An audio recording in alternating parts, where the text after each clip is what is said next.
El tema de hoy es la conciencia y el alma. La conciencia y el alma. Lo invito a mantener su celular en silencio, por favor, por respeto también a los que están escuchando, a los que están al lado. Y vamos a hablar sobre la conciencia en esta mañana y cómo se relaciona en cuanto al amor hacia Dios. La palabra conciencia, nada más téngalo como esto, como contexto, es una palabra latín que es aferrándose al conocimiento, es lo que significa.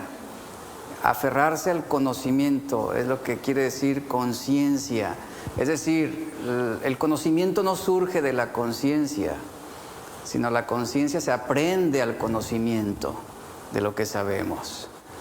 Muchos cristianos son destacados por lo que saben, otros más son cristianos con buena reputación por lo que hacen, pero pocos logran ser verdaderos cristianos por lo que son. Y hablando sobre el alma y la conciencia, es al alma que le atribuimos, ya lo mencionamos esto anteriormente, le atribuimos ideas, sentimientos, la conciencia, la memoria, el razonamiento. Y todo esto surge del conocimiento que poseemos sobre algo.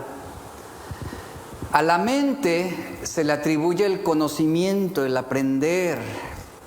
Al alma se le atribuye la facultad de formar y relacionar ese conocimiento para elaborar un conjunto de ideas, sentimientos y recuerdos.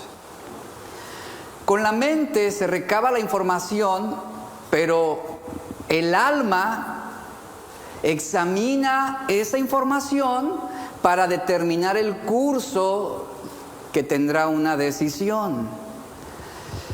La conciencia está por encima de la razón y está por encima y va más allá del intelecto.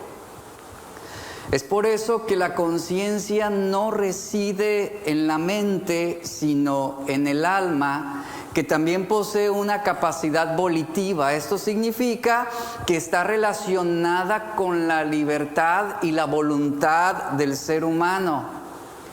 Es en el alma que se racionalizan nuestras decisiones. Cuando estamos tomando, por ejemplo, malas decisiones, la conciencia no se va a dejar engañar fácilmente, ni se va a mostrar dócil para justificar algo que es indebido o para justificar un mal.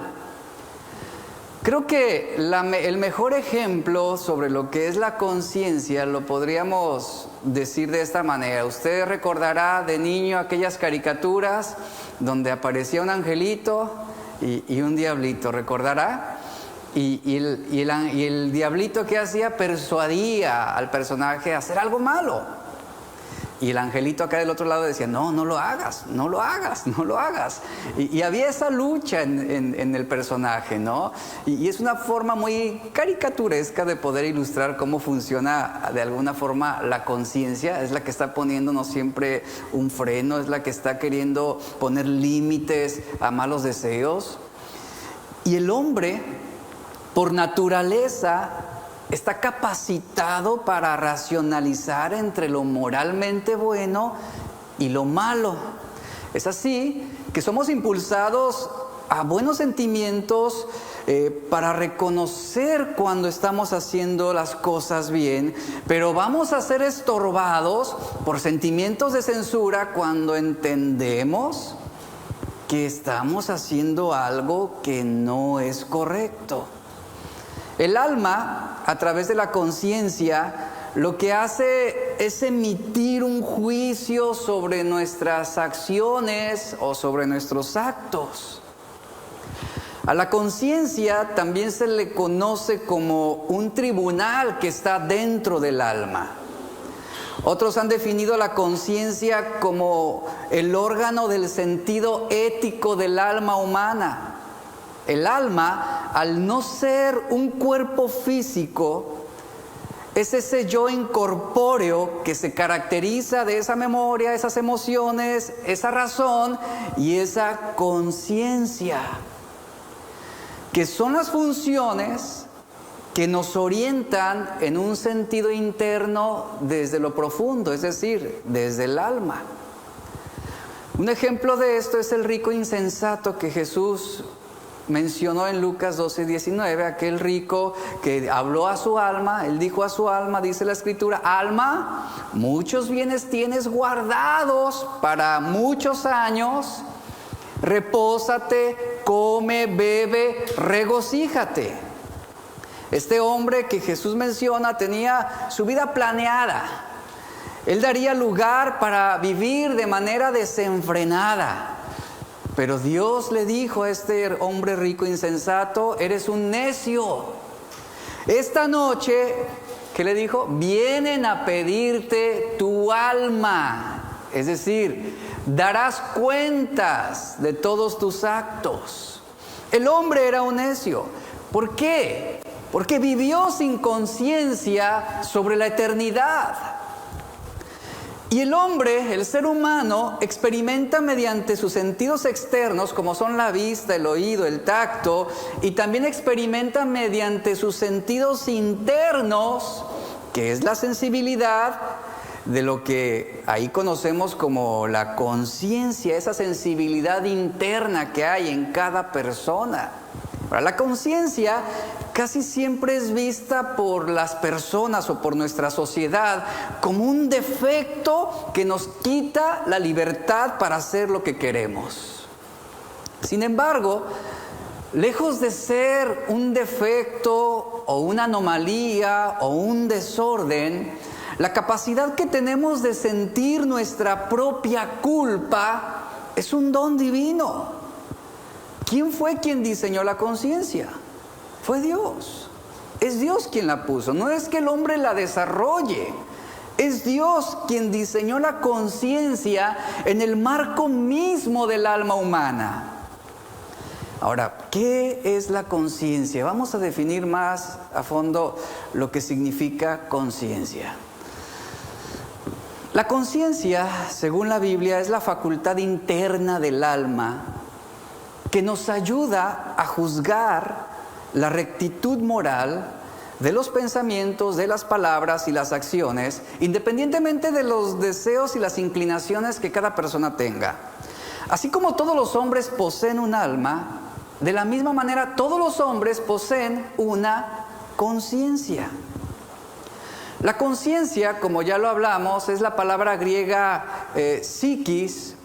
La conciencia se define como aquella parte de la psiquis humana, es decir, aquello que llega a provocarte una angustia mental o que llega a hacer notorios esos sentimientos de culpa cuando la violamos, o sentimos o sentimientos de placer cuando hacemos cosas buenas. Nuestras acciones, nuestros pensamientos y nuestras palabras estarán siempre en conformidad con nuestro sistema de valores. La palabra griega traducida como conciencia en todas las referencias del Nuevo Testamento es la palabra suneidesis.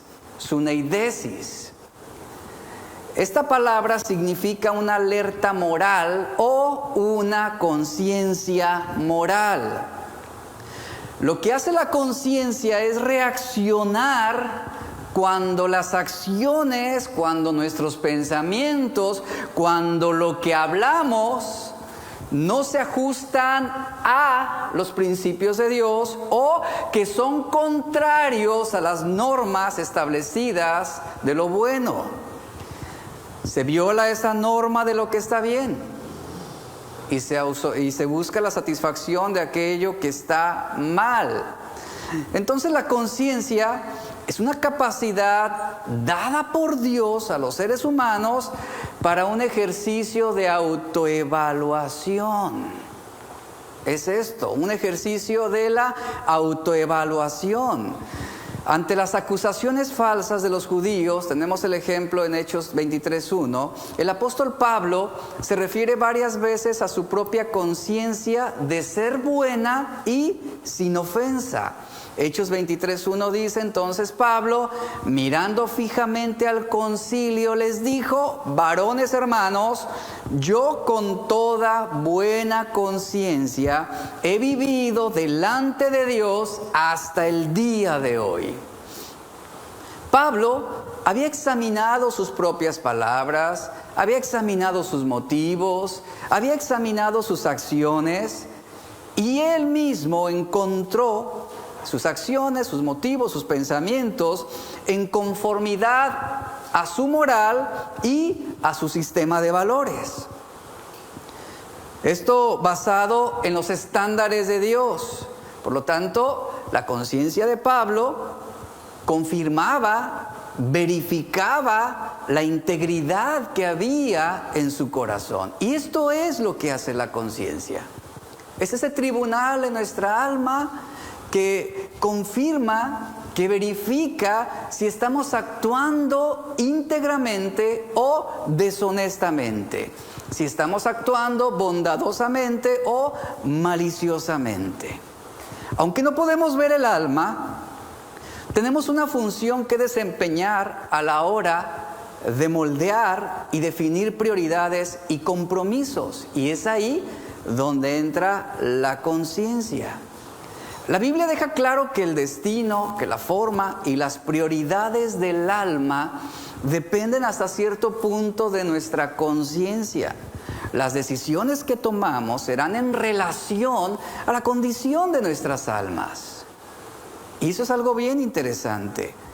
La palabra conciencia no aparece como tal en el Antiguo Testamento.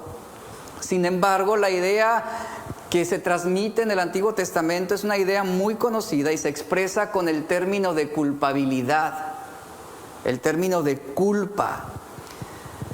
Esto aparece en el mismo comienzo de la historia humana con el sentimiento de culpa que experimentaron Adán y Eva después de la caída. Ellos fueron redargüidos de su pecado por su conciencia, sintieron culpa. También leemos que, por ejemplo, en el 2 de Samuel 24:10, leemos que a David le pesó el pecado en su corazón. Esto habla del trabajo que la conciencia estaba haciendo en David. Vemos, por ejemplo, también en Job 27:6, él dice: insistiré, dice, en mi inocencia sin vacilar. Mientras viva, mi conciencia estará tranquila. ¿Por qué Job declaró esto? Bueno, por todas las acusaciones que había de parte de sus amigos. Sus amigos lo estaban persuadiendo a que si esta desgracia le había sobrevenido es porque él había hecho algo malo, y lo acusaban severamente. Confiesa delante de Dios tu pecado, reconoce que has hecho algo indebido. Y es por eso que Job dice: mientras yo viva, mi conciencia estará tranquila. Ya me he evaluado, ya me he examinado, estoy bien delante de Dios. Y vemos también cómo en el Antiguo Testamento muchos salmos son clamores de conciencias sensibilizadas. Por ejemplo, el Salmo 103, versículo 2 y 3 dice: bendice alma mía a Jehová. Y luego menciona: bendice alma mía a Jehová y no olvides ninguno de sus beneficios. Recuerda qué es lo que se adentra en el alma: la memoria, los pensamientos y la conciencia. Él es quien perdona tus iniquidades, dice el salmista. Él es quien sana todas tus dolencias. Y él comienza a hacer esa memoria en su alma de las bondades de Dios.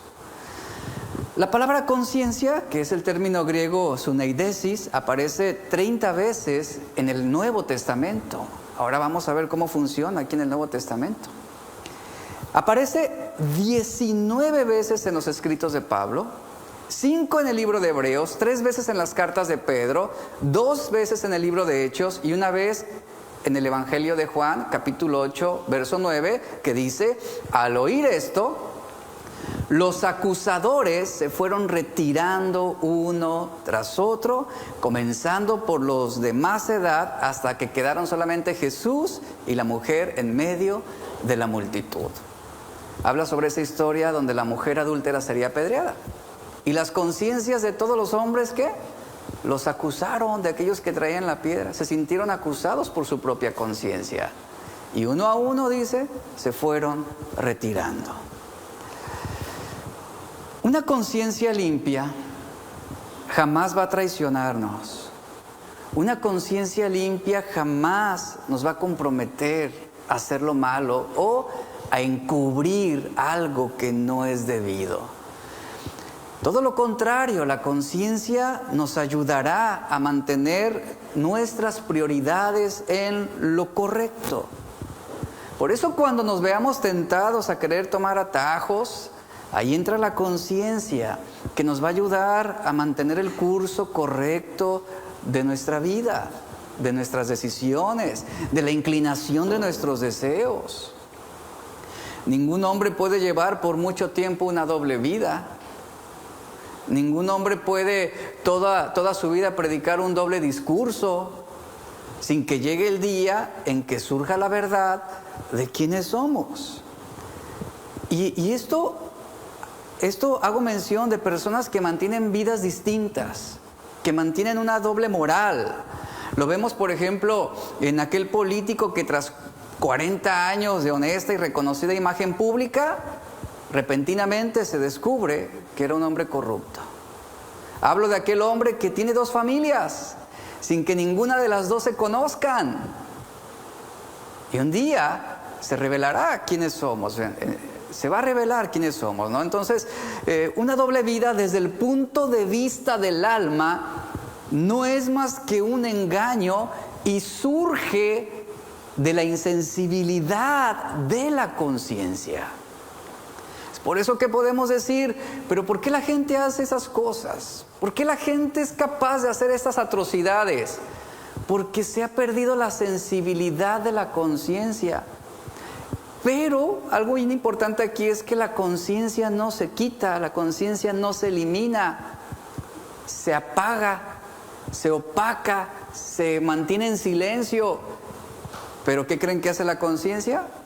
Recaba información sobre quiénes somos. Para utilizar esa información, ¿cuándo cree? El día que Dios pida cuentas a nuestras vidas, de lo que hemos hecho y de quién hemos sido. Entonces, una doble vida desde el punto de vista del alma no es más que un engaño, y esto surge, repito, de esa insensibilidad. Sin alma no habría vida, y sin alma no habría una capacidad sensible e inteligible, y aquí es donde entra en función la conciencia en cada ser humano. Ahora, cada hombre, independientemente de su cultura, de su religión, de su etnia, de su trasfondo, aun si cree o no cree en Dios, tiene una conciencia. Todos los seres humanos poseen una conciencia. Y nuestra conciencia es una parte de nuestra alma que nos está diciendo cuando hemos hecho algo mal o cuando hemos ofendido a Dios.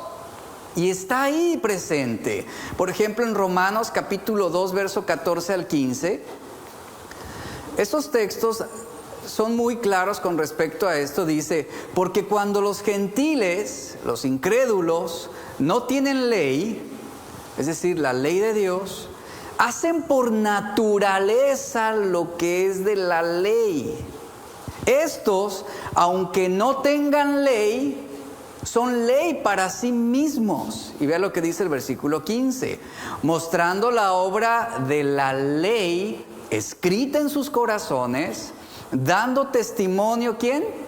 Su conciencia, y acusándoles o defendiéndoles sus razonamientos. Y el Nuevo Testamento presenta la conciencia como ese testigo dentro de nosotros. Ese testigo que un día se va a presentar ante Dios y va a señalar nuestras culpas. Va a señalar todas nuestras transgresiones.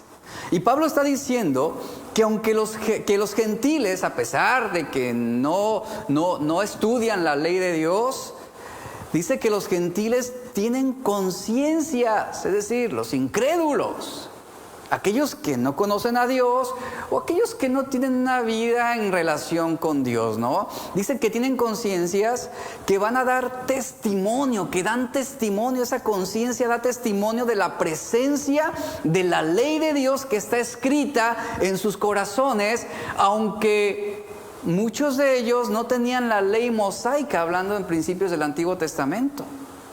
En la versión traducción viviente se lee así: aquellos que no conocen a Dios, quienes no cuentan con la ley escrita de Dios, muestran que conocen esa ley cuando por instinto la obedecen, aunque nunca la hayan oído. Ellos demuestran que tienen la ley de Dios escrita en el corazón, porque su propia conciencia y sus propios pensamientos, dice, o los acusan o les indican que están haciendo lo correcto. Por eso todos los hombres, un día ante el tribunal de Cristo, van a ser juzgados. Hayan creído en Cristo como Señor y Salvador o no hayan creído en Cristo, y van a ser juzgados en la medida de ¿qué?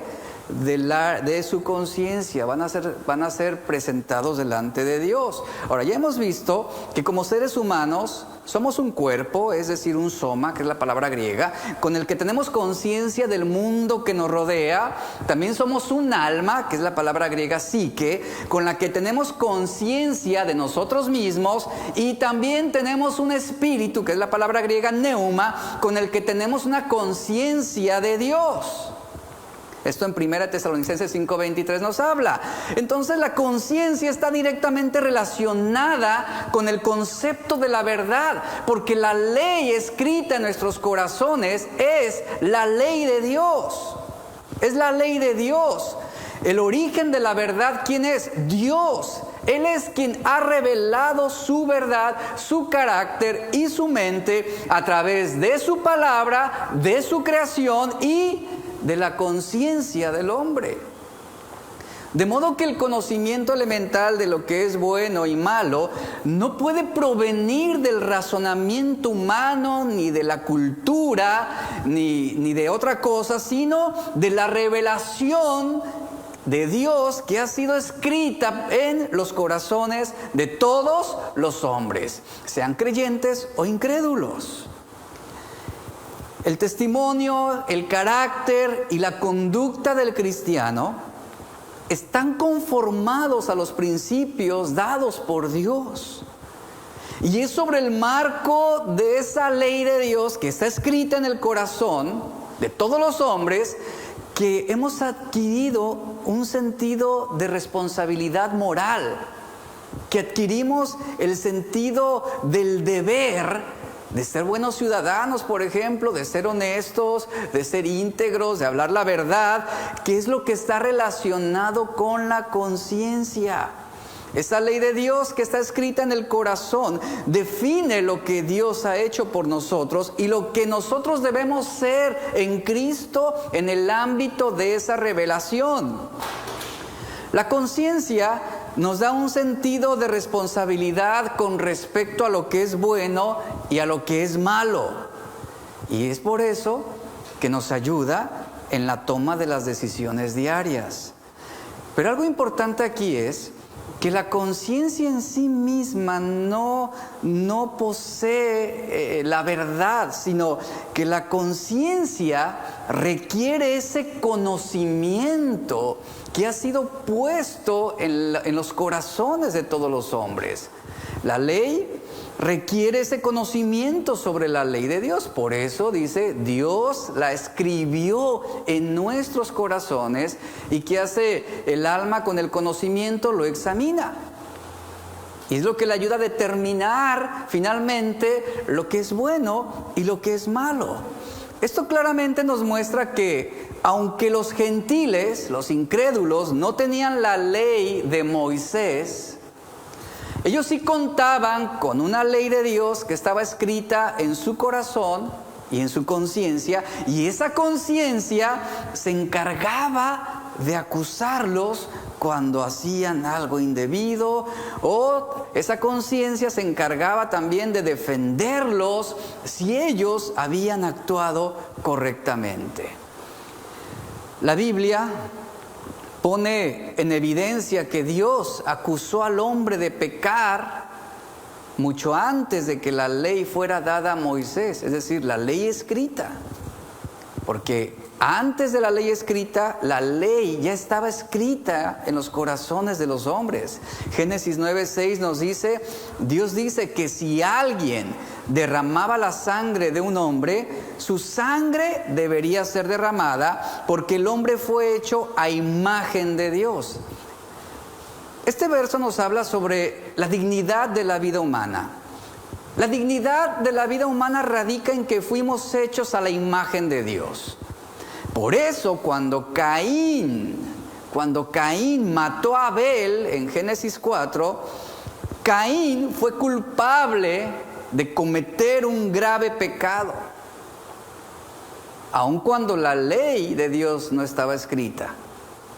Pero su conciencia, ¿qué hizo con Caín? Lo acusó, al grado que Caín salió huyendo. Aunque el sexto mandamiento en aquel tiempo, que es no matarás, aún no había sido dada, Caín se sintió redarguido por esa ley de Dios escrita en su corazón. Porque Dios ya había escrito ese principio en la conciencia del ser humano.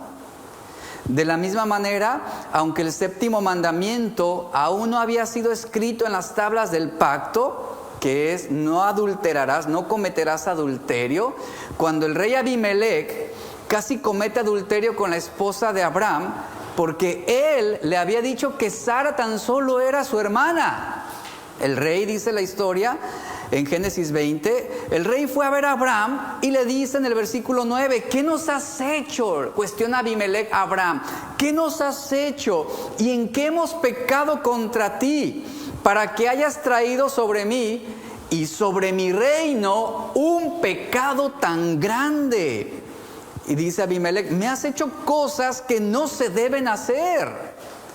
Vea cómo la reacción de Abimelech es evidencia de que reconoció que unirse a la mujer de otro hombre era algo pecaminoso. Pero en ese tiempo, vuelvo al punto, en ese tiempo no existía aún la ley escrita. Fue posterior y en los tiempos de Moisés. Pero estaba escrita en el corazón de este hombre Abimelech. En el libro de Génesis podemos encontrar también a Dios actuando en contra del hombre, acusándolo de violar prácticamente cada uno de los 10 mandamientos antes de que la ley fuera dada a Moisés. Y la razón es muy sencilla, porque hay una ley moral escrita por Dios en el corazón y en la conciencia de todo ser humano. Esa ley escrita por Dios nos brinda un conocimiento sobre lo que es bueno y sobre lo que es malo. Aun cuando la gente diga, no creo en Dios, o no soy cristiano, o no me interesa. Pero hay una ley escrita en sus corazones, y esto es algo inevitable, no es algo que el hombre decide, es algo que Dios estableció en todos. Y Dios estableció valores absolutos, esto es bien importante, la palabra de Dios es objetiva. La palabra de Dios no cambia, la verdad de Dios no se condiciona por las tendencias culturales o tradiciones, no. Él estableció valores absolutos sobre los cuales, sobre esos valores es que la conciencia ejecuta juicios. ¿Cómo explicamos entonces esos valores morales universales? Por ejemplo, en ninguna cultura, un padre aceptaría como algo bueno que abusen o que violen a su hija.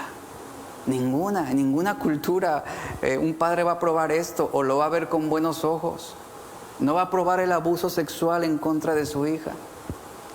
En ninguna cultura Ninguna esposa vería como algo bueno que su esposo sea secuestrado y después asesinado. Son actos condenables. Ninguna sociedad aprobaría que un hijo tome un arma en sus manos y que asesine a sus padres. Hay valores morales absolutos, aunque muchos lo rechacen. Un ejemplo de esto que le estoy mencionando es el ejemplo de un conocido doctor llamado Bernard Nathanson. Este hombre es conocido y fue llamado el rey del aborto, quien fue responsable de la muerte de 75,000 niños inocentes al practicar el aborto. Este médico se arrepintió de su pasado. Este hombre fue quien dirigió la mayor clínica abortista de Occidente, esto en Nueva York. Tenía 35 médicos a su cargo, con 85 enfermeras. Hacían 120 abortos cada día en 10 quirófanos. Y este hombre declaró: tengo 75,000 muertes en mi haber. Y toda esta masacre se justificó en una gran mentira. La mentira de que la persona en el vientre materno no vale nada. Aunque no era cristiano, había una ley escrita en su corazón que lo llevó a tomar conciencia sobre todas las atrocidades que él había hecho. Y él se arrepintió. Ya posteriormente él fue un defensor de la vida. La explicación a este cambio radical es lo que está haciendo la conciencia en el interior, en el alma de un hombre así. Le brindó esa capacidad para distinguir entre lo bueno y lo malo, entre lo correcto y lo incorrecto, entre las virtudes y los vicios. Y ¿saben? Esto es algo que va a trascender y trasciende las culturas, y que solamente se puede explicar por medio de un dador de la ley, que es Dios, quien la ha escrito en el corazón y en la conciencia de cada hombre. Mire, no nos vayamos tan lejos. Ahora, con lo que ya se denomina la masacre de la corregidora, personas de todo el mundo, hablando de diferentes culturas, etnias, lenguajes, religiones, etcétera, personas de todo el mundo se pronunciaron rotundamente en contra de esos actos violentos y denigrantes que le dieron la vuelta al mundo. Y eso es lo que hace la conciencia en cada ser humano. El apóstol Pablo enseñó que en la conciencia del ser humano existían valores morales absolutos, que él definió como esos principios objetivos, racionalmente necesarios, que nos van a ayudar a sopesar cualquier deseo, cualquier tendencia o inclinación que pudiéramos tener hacia algo, sea bueno o sea malo. Y la Biblia nos instruye que hay valores absolutos. Hay valores absolutos, hablando sobre temas como la eutanasia, el suicidio, el homicidio, todo esto. Hay valores absolutos que descalifican, que se oponen a ese tipo de prácticas. Lamentablemente, muchos dicen creer en la Biblia como la palabra de Dios, pero afirman que no puede haber valores absolutos, sino que todo depende de la experiencia, del placer, la interpretación de cada persona. El gusto que tengamos de las cosas conforme a nuestros propios valores y creencias. Pero la Biblia va más allá y nos dice que hay valores absolutos que no cambian por nada. Es pecado matar donde, aquí en China, ¿no? Es pecado el adulterio donde sea, bajo cualquier cultura, bajo cualquier sociedad. Esos son valores absolutos que no cambian. Y el sentido de responsabilidad es determinado por la razón y la conciencia del ser humano, lo cual implica que aun cuando un hombre asegure o diga que no cree en Dios, lo cierto es que en su corazón hay deberes y principios categóricos que lo obligan o lo impulsan a mantener un estándar moral de respeto hacia las personas. Esto es lo que hace esa ley de Dios. El mismo filósofo Immanuel Kant él se maravillaba de dos cosas que él no podía explicar y que llenaban su mente con admiración. Y él dijo: el cielo estrellado sobre mí y la ley moral dentro de mí. En Romanos 1, 19 al 21, vamos a leer ahí, Romanos 1, 19 al 21.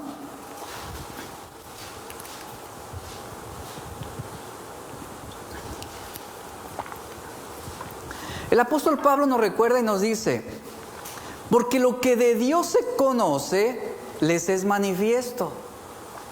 Porque lo que de Dios se conoce, les es manifiesto, pues Dios, ¿qué? Se lo manifestó. Es decir, lo que se conoce acerca de Dios es evidente en sus conciencias y en sus corazones, porque reside en su interior, reside en su alma, ese conocimiento. Y luego dice el versículo 20, porque las cosas invisibles de Dios, de Él, su eterno poder y deidad, se hacen claramente visibles desde la creación del mundo, siendo entendidas por medio de las cosas hechas, de modo, añado esto, que ningún hombre tiene excusas. Pues habiendo conocido a Dios, no le glorificaron como a Dios, ni le dieron gracias. Y luego dice, sino que se envanecieron en sus razonamientos y su necio corazón fue entenebrecido. Pablo está diciendo que hay una revelación que viene de arriba, que es de parte de Dios para el hombre, y esa revelación está en la naturaleza misma, está en nuestra conciencia.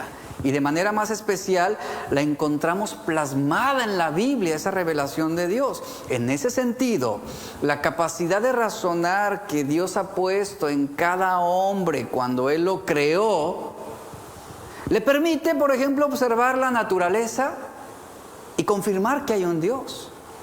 Le permite leer las Escrituras y saber que hay un Dios que es bueno, que es bondadoso, que es todopoderoso. Y a través de estas dos revelaciones se pueden conocer todas las cosas acerca de Dios que Él mismo nos ha dado a conocer. Y es sobre esto que nuestra conciencia determina, ¿verdad? Se encamina hacia esto mismo que Dios ha revelado en cada hombre. Hablando sobre este aspecto de la conciencia, ciertamente hay conciencias que son fuertes, pero también hay conciencias que pudieran ser muy débiles. La conciencia es ese servidor, repito, de sistema de valores que cada persona tiene. Un sistema de valor inmaduro o débil va a producir una conciencia débil. Mientras que un sistema de valores plenamente informado, que conoce, va a producir un fuerte sentido de lo bueno y de lo malo. En la vida cristiana, la conciencia puede ser impulsada por una falta de comprensión de las verdades de las Escrituras y esto puede producir también a veces sentimientos de vergüenza, sentimientos de culpa, o puede producir cierta confusión con respecto a la manera como estamos nosotros viviendo o enfrentando los problemas actuales. En 1 Corintios capítulo 8, el apóstol Pablo, no voy a hacer mención de todo, no puedo hacer mención de todo de lo que vamos a leer ahí, de lo que se ve ahí, solamente voy a hacer mención. En 1 Corintios 8, Pablo trata una serie de instrucciones con respecto a comer el alimento sacrificado a los ídolos en este capítulo.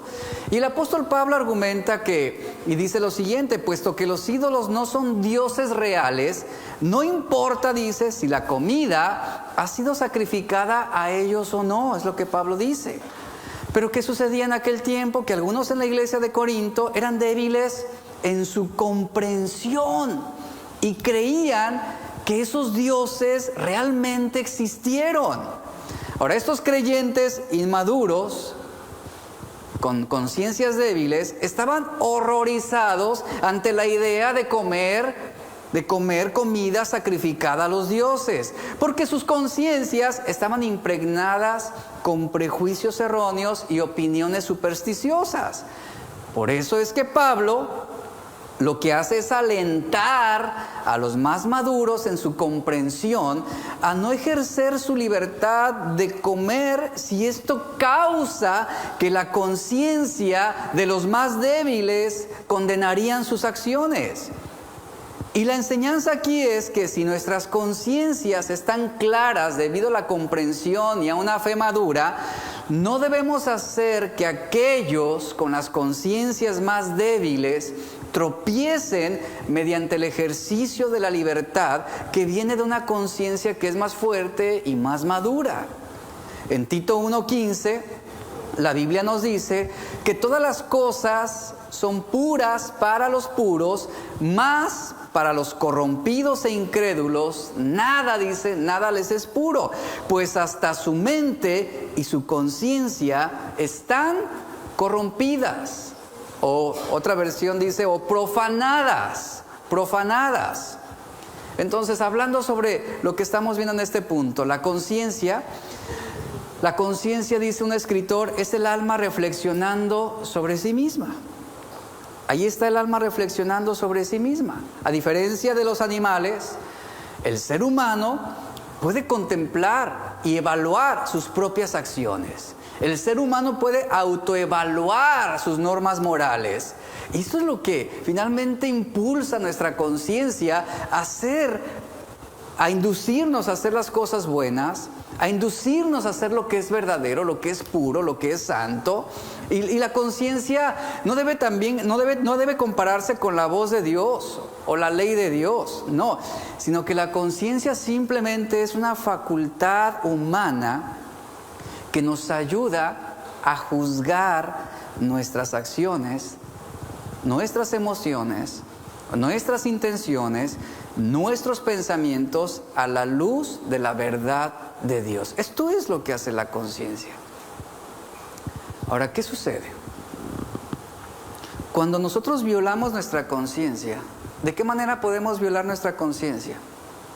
Persistiendo en hacer lo malo, actuar deliberadamente sobre algo que de antemano sabemos que no está bien. Es ahí donde la conciencia está siendo violada. Y la conciencia obviamente comienza a condenarte, comienza a acusarte, comienza a provocar en ti sentimientos de vergüenza, sentimientos de angustia, sentimientos de arrepentimiento, de consternación, de ansiedad, incluso hasta sentimientos de miedo. Cuando nosotros hacemos lo correcto y frenamos una mala conducta o un mal pensamiento o una mala emoción, lo que hace la conciencia es elogiarnos. Trae alegría, trae serenidad, trae bienestar, pone gozo en nuestra vida de saber que actuamos correctamente, que obedecimos a Dios, que dijimos no a aquello que podría resultar ser perjudicial para nuestras vidas. Un ejemplo de esto es Daniel 1:8. Este joven Daniel, dice la Biblia, él propuso en su corazón no contaminarse. No contaminarse, dice, con la porción de la comida del rey, ni con el vino que él bebía. Por eso, cuando vino la tentación a Daniel de violar su conciencia, él pudo inmediatamente obedecer la palabra de Dios. Él pudo obedecer la palabra de Dios. ¿Y que puso? Obstáculo, puso un freno a esos malos deseos o a esa provocación de hacer algo indebido.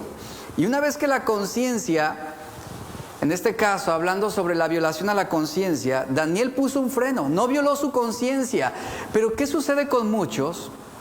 Que una vez que su conciencia está alertándonos, los está alertando, les está advirtiendo, no hagas esto, no hagas esto. Cuando nosotros lo hacemos, una vez que nuestra conciencia ha sido violada por la desobediencia, poco a poco le estamos restando fuerza a esa conciencia.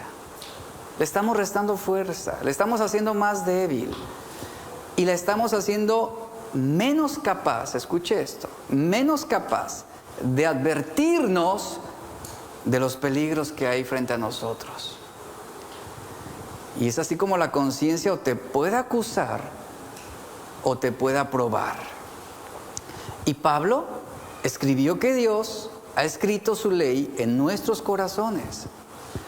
Cuando persistimos en ser desobedientes o cuando persistimos en mantener una actitud indebida, nuestra conciencia se activa. Y si persistimos en hacer lo malo, nuestra conciencia, repito, se hará débil y vamos a entristecer al Espíritu Santo. Y si seguimos desobedeciendo, lo que va a suceder es que vamos a cauterizar la conciencia y vamos a disminuir su capacidad de advertirnos cuando estamos haciendo algo malo. En pocas palabras, es como ponerle mute o mute a la conciencia misma, ¿no? Yo puedo ilustrarlo de esta manera. Tú tomas tu vehículo, vas a un lugar, a alguna dirección, no sé, a cualquier lugar, pones el GPS porque no conoces el camino. El GPS comienza a dirigirte y ya sabe, ¿no? Sigue derecho, ve derecho 4 kilómetros y después vas a la izquierda y comienza la voz del GPS a orientarte, ¿no? Y tú eres sensible y tú haces caso. Pero ¿cuántos no hemos dicho, no, yo me quiero ir por acá? Y te desvías una calle y ¿cuántos no han tenido el GPS? Retórnate, date vuelta. Y el GPS está dándote indicaciones para que vuelvas al camino, porque te desviaste. Y llega un momento en que dices, ya me enfado, y lo apagas, lo pones en silencio. Y eso es lo que sucede, eso mismo sucede con la conciencia. Cuando nosotros persistimos en seguir desobedeciendo, en seguir tomando aquello que no es nuestro, en seguir alimentando pensamientos pervertidos, poco a poco estamos silenciando nuestra conciencia. Estamos cauterizándola, estamos disminuyendo su capacidad para seguir advirtiéndonos. Esto es lo que el apóstol Pablo advierte a los creyentes en Éfeso. Efesios 4, versos 17 al 18. Pablo les dice, esto pues digo y requiero en el Señor que ya no anden como los otros gentiles. Dice, que andan en la vanidad de su mente. Esta expresión vanidad de la mente significa en la inutilidad de sus pensamientos. Esto habla ya de la insensibilidad de la conciencia. Habla de una conciencia totalmente cauterizada. Dice, teniendo el entendimiento entenebrecido, ajenos de la vida de Dios por la ignorancia que en ellos hay y por la dureza de sus corazones. Pablo señala a esa clase de hombres que anularon su conciencia o callaron sus conciencias mediante el abuso repetido. En Filipenses 3:19, Pablo habló de personas cuyas conciencias estaban tan pervertidas, dice, que su Dios era su vientre y su gloria era su vergüenza. En Romanos 1:28 al 32, Pablo advirtió sobre esto mismo. Y él advirtió sobre hombres entregados a una mente reprobada para hacer cosas que no convienen. Ahora, ¿quiénes son los que harían cosas que no convienen? ¿O quiénes son los que harían cosas perjudiciales? Pues los que tienen ya una conciencia cauterizada, que han perdido toda sensibilidad. Y después Pablo señala en el versículo 29, hombres atestados, dice, de toda injusticia, fornicación, perversidad, avaricia, maldad, llenos de envidia, de homicidios, de contiendas, engaños, malignidades, murmuradores, detractores, aborrecedores de Dios, injuriosos, soberbios, altivos, inventores de males, desobedientes a los padres, necios, desleales, sin afecto natural, implacables, sin misericordia, quienes habiendo entendido el juicio de Dios, que los que practican tales cosas son dignos de muerte, no solo las hacen, sino que también, ¿qué dice? Se complacen con los que las practican. Esto habla, toda esta descripción, y uno podría decir, ¿y quién hace toda esta clase de cosas? ¿Quién puede complacerse en la maldad de otro? ¿Quién puede complacerse en una violación? ¿Quién podría complacerse en un homicidio? ¿Quién podría complacerse en engañar, en murmurar? ¿Quiénes? Los que tienen esa conciencia ya cauterizada. Recuerde, independientemente de que haya un corazón regenerado, independientemente de que lo haya o que no lo haya, todos poseemos una conciencia, todos, tanto nacidos de nuevo como no nacidos de Dios. Y Pablo está describiendo que todo esto, lo cual son pecados realmente a veces difíciles de poder imaginar, surgen precisamente de hombres que tienen ya una conciencia cauterizada. Pablo está diciendo, hombres que se llenaron de toda clase de males, llenaron sus almas de torpes razonamientos que los llevaron a complacerse en cosas que jamás deberían hacerse. Hombres con conciencias cauterizadas que inventan nuevas formas de pecar, que no quieren entrar en razón, saben bien lo que no deben hacer y aún así lo hacen, saben bien aquellas cosas que pudieran lastimar a otros, pero se complacen en hacerlo. Pero Pablo dice, y el apóstol Pablo enseña que algún día la justicia de Dios va a demandar el castigo a estos hombres. Pero aún sabiendo, y eso es lo peor del asunto, aún sabiendo que se les va a demandar cuentas de sus malas obras, ellos siguen igual y siguen cometiendo toda clase de atrocidades, o peor aún, como dice Pablo, peor aún, están incitando a otros a que también hagan las cosas. Tanto la mente como la conciencia pueden contaminarse a tal punto que dejen de distinguir entre lo que es puro y lo que es impuro, entre lo que es bueno y lo que es malo. Después de tanta violación, la conciencia, lo que sucede aquí es que la conciencia finalmente guarda silencio. Es decir, deja de advertir. La conciencia se calla. Es lo que sucede. Guarda silencio, no desaparece. Y quiero tocar ese punto. La conciencia no desaparece del alma, simplemente mantiene silencio. Ahora, moralmente aquellos hombres con conciencias contaminadas, lo hemos visto a través de las noticias. Los podemos ver en las guerras, en las luchas entre vecinos que encontramos en las noticias, ¿no? Que dos hermanos agarraron a navajazos y se pelearon. Lo acabamos de ver, repito nuevamente, con este hecho en la corregidora en Querétaro. ¿Cómo usted explica cuerpos desnudos, inertes, que seguían siendo golpeados? Y había risas, y había celebraciones. ¿Y qué hacían unos a otros? Se estimulaban, incitaban a otros a que siguieran haciéndolo. Mientras por ahí se ve un video donde uno gritaba e incitaba a todos los demás a seguir golpeándolos y gritaba, ¡mátenlos a todos! Ya estaban tirados, ya estaban desnudos, estaban inertes, charcos de sangre. ¿De dónde surge todo esto? De esa conciencia ya cauterizada. Es lo que Pablo está diciendo aquí en Romanos 1, 28 al 32. No solamente lo hacen, sino que se complacen con esta clase de males.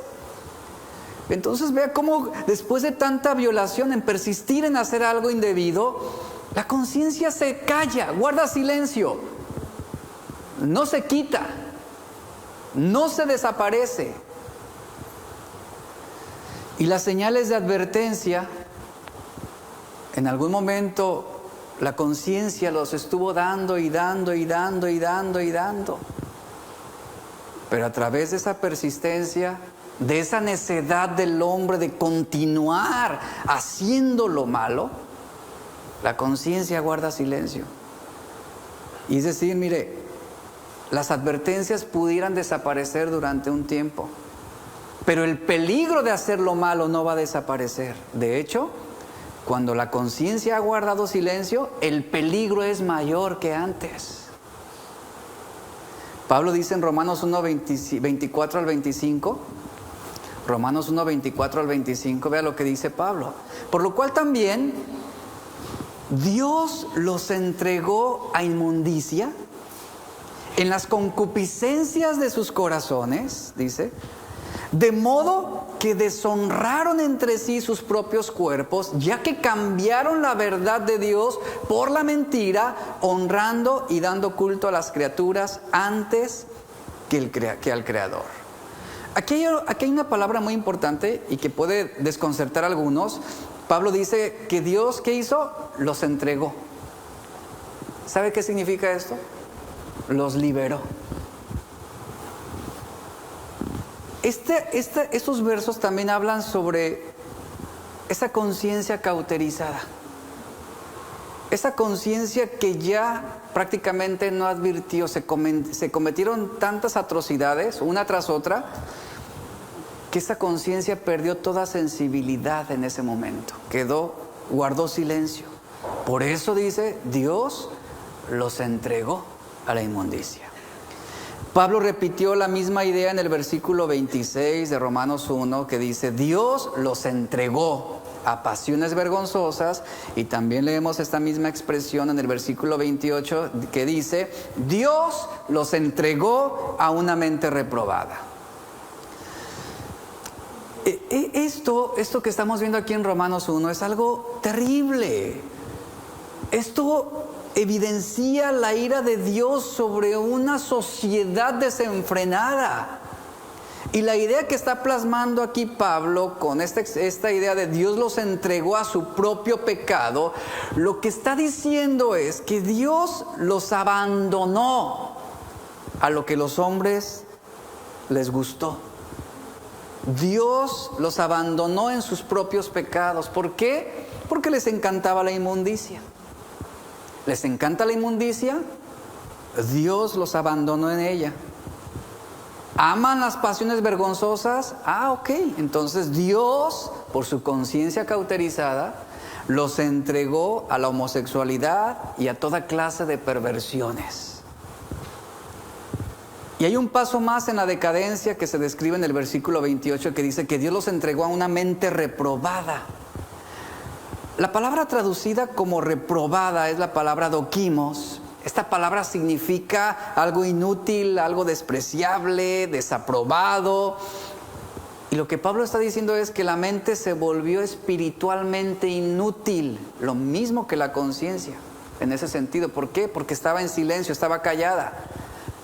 Habla de algo que es moralmente incapaz ya de hacer un juicio correcto. Y cuando una sociedad ha llegado tan lejos en que ya no percibe lo bueno de lo malo, ya no hay vuelta atrás. Ahora, todos sabemos que la sociedad está llegando a ese punto en este tiempo. Realmente es inconcebible lo que los hombres pueden llegar a hacer. Los hombres ya no emiten un juicio correcto sobre las cosas. Y la Biblia dice que cuando una sociedad ha descendido hasta este punto de una conciencia cauterizada, va a dar toda clase de aprobación al pecado. Y lo podemos ver también en los sistemas de gobierno, donde legalizan el pecado mismo, donde se permiten cosas que antes eran inconcebibles, como el aborto, como el matrimonio entre personas del mismo sexo, y otra clase de atrocidades que realmente no tienen una lógica. Y esto surge de esas conciencias que han sido cauterizadas. ¿Dónde quedó el sentimiento de culpa? Cuando una conciencia ha quedado cauterizada, el sentimiento de culpa se mantiene en silencio, se mantiene callado. Por eso es que hoy vemos una sociedad tan insensible. Y mire, lo podemos ver actualmente. Ante la oportunidad de poder hacer lo malo, actualmente hasta tenemos dichos populares que contribuyen a insensibilizar nuestra conciencia. Por ejemplo, ante la oportunidad de emplear medios inmorales para obtener un ascenso en el trabajo, decimos, el fin justifica los medios. Ni modo, tengo que hacerlo. Ante una oportunidad de adquirir ganancias ilícitas, ahí tenemos un dicho también que trabaja sobre nuestra conciencia y decimos, pues es que el que no tranza, no avanza, y justificas lo malo. Por ejemplo, un hombre o una mujer ante la oportunidad de infidelidad, decimos, bueno, pues ¿a quién le dan pan? Que llore. Ante una noche de libertinaje, ¿cómo apaciguamos nuestra conciencia? ¿Cómo la insensibilizamos? Bueno, decimos, lo comido y lo bailado, pues nadie me lo quita. Ante la oportunidad de emborracharse, un hombre puede decir, una no es ninguna. Y la conciencia, poco a poco, comienza a perder esa sensibilidad. Estoy terminando. ¿Cómo podemos nosotros limpiar nuestra conciencia de todo lo malo? Jesús dijo, santifícalos en tu palabra. Tu palabra es verdad. Santifícalos en tu verdad. Tu palabra es la verdad. Y es así, a través del estudio de la verdad bíblica, es que nuestra conciencia va a ser debidamente instruida.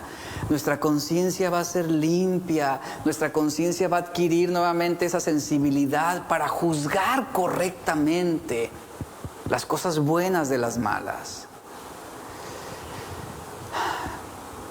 Y es aquí donde nosotros, ante una conciencia corrompida, una conciencia paralizada o cauterizada, requerimos la palabra de Dios, requerimos el poder llenar nuestra vida de la verdad de Dios.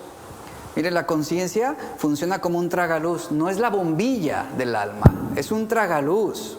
Es decir, que deja entrar la luz en el alma, no produce su propia luz, sino que su efectividad, su sensibilidad está determinada por la cantidad de luz a la cual la estamos exponiendo y que va limpiándola conforme la mantenemos. Eso es lo que tenemos que hacer con nuestra conciencia, ponerla a la luz de la palabra de Dios, presentarla ante la verdad de Dios. ¿Para qué? Para que la limpie, para que quite toda anomalía, todo desvío, toda contaminación, todo aquello que ha enturbiado nuestra conciencia, que se ha quitado. La conciencia está al tanto de todos nuestros pensamientos y motivos secretos. Por eso, iglesia, la conciencia ante el juicio de Dios o el día que estemos delante de Dios va a ser el testigo más confiable, más preciso en esa sala del tribunal de Dios.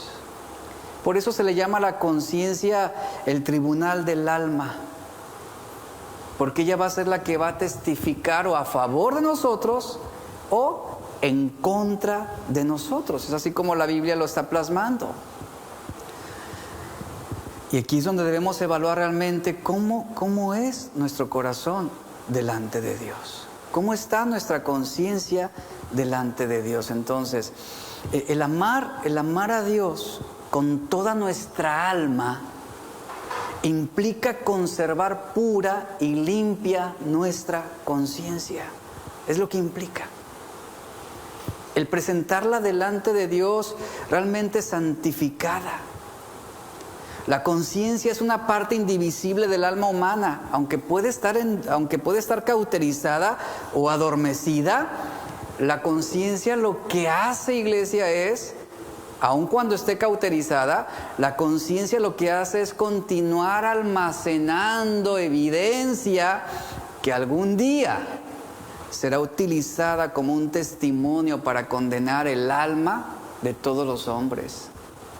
Sobre esto es que Pablo escribió Romanos 2, 5 al 6 diciendo: pero por tu dureza y por tu corazón no arrepentido, ¿qué hace? Dice: atesoras para ti mismo ira para el día de la ira y de la revelación del justo juicio de Dios, el cual, ¿qué hará? El cual pagará a cada uno conforme a sus obras. Resolución número 9 es: amar a Dios con toda nuestra alma es tener una conciencia limpia, una conciencia que nos advierte sobre cualquier desvío en nuestros corazones, sobre cualquier desvío en nuestros corazones que justifique cambiar la verdad de Dios por la mentira.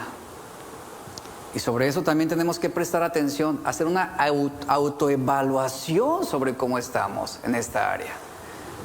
Cierre sus ojos, por favor, vamos a orar. Señor, te damos gracias por tu palabra en esta tarde. Gracias por lo que tú día a día nos hablas, por tu Espíritu Santo que nos redarguye.